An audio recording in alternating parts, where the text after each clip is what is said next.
Leo nataka nizungumze ama nitoe wito kidogo juu ya kujihadhari na maisha feki ambayo yamekuwa yakioneshwa sana ulimwenguni leo.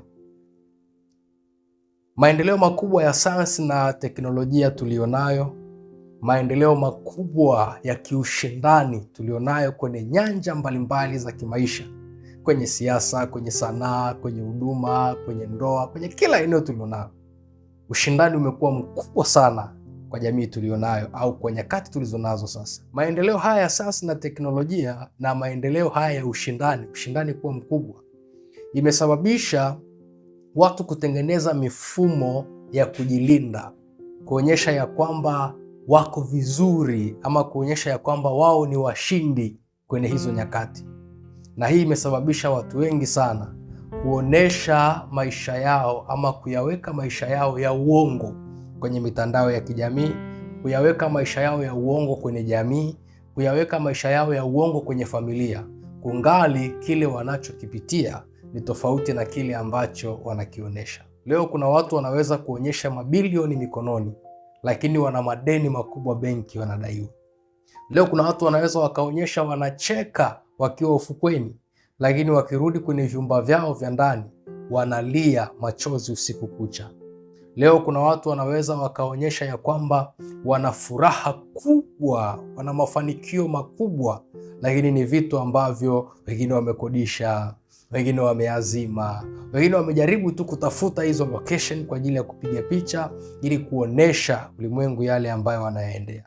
Wengine wamekuwa hata wanapromote biashara za uongo, wengine hata wamekuwa wanaonyesha mbinu mbalimbali za utafutaji wa fedha na vitu vingine za uongo, na wao wenyewe wakionyesha ya kwamba wamefanikiwa katika hilo, lakini ukweli halisi ukifuatilia maisha yao na kile ambacho wanakionyesha au kile ambacho tunakiona ni vitu viwili tofauti.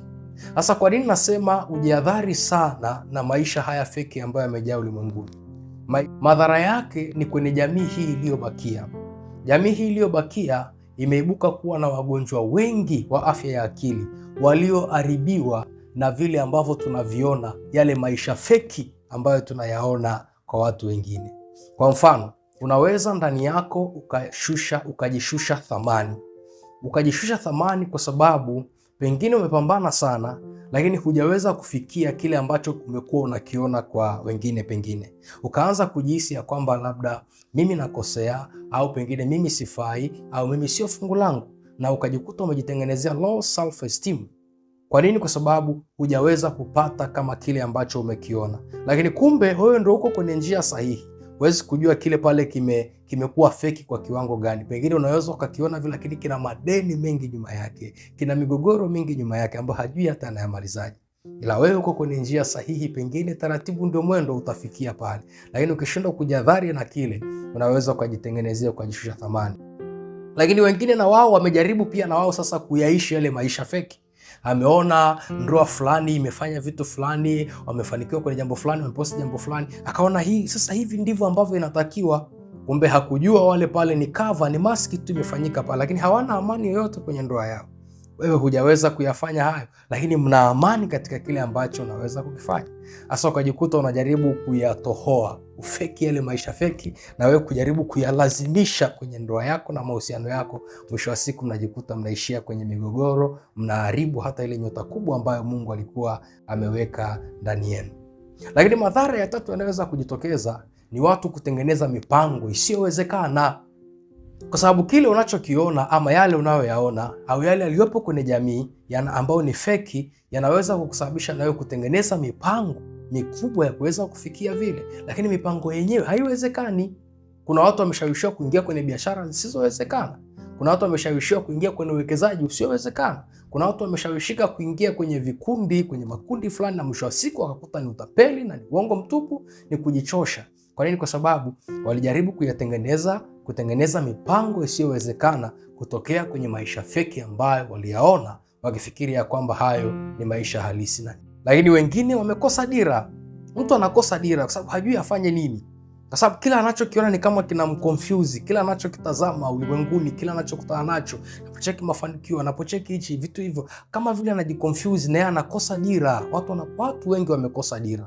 Watu wameoa kimakosa, watu wameingia kwenye biashara kimakosa, watu wamefanya vitu vingi visivyokuwa na dira, kwa sababu tu kuna vitu walionaona hivi vya uongo, wakajaribu akili ikawa confused, wakajikuta wamechukua njia ambayo sio sahihi. Kupoteza dira ama kukosa dira kwa sababu ya maisha feki mengi ambayo yako mbele yetu. Lakini wengine imani kwa Mungu wao inaweza ikashuka. Mtu anaweza akafika mahali akaona pengine labda Mungu wangu hawezi kunisaidia, au pengine Mungu yuko mbali na mimi, imani ikashuka. Hata wengine wakajaribika kuigeukia miungu ya uongo ili kuweza kupata ile maisha ya uongo ambayo wameyaona hapa na pale. Jihadhari sana na maisha feki yaliyojaa ulimwenguni. Mimi nataka nikuambie hivi, sio wote wanaokuonyesha wanacheka kwenye mitandao ulimwenguni huko ni kweli wanacheka.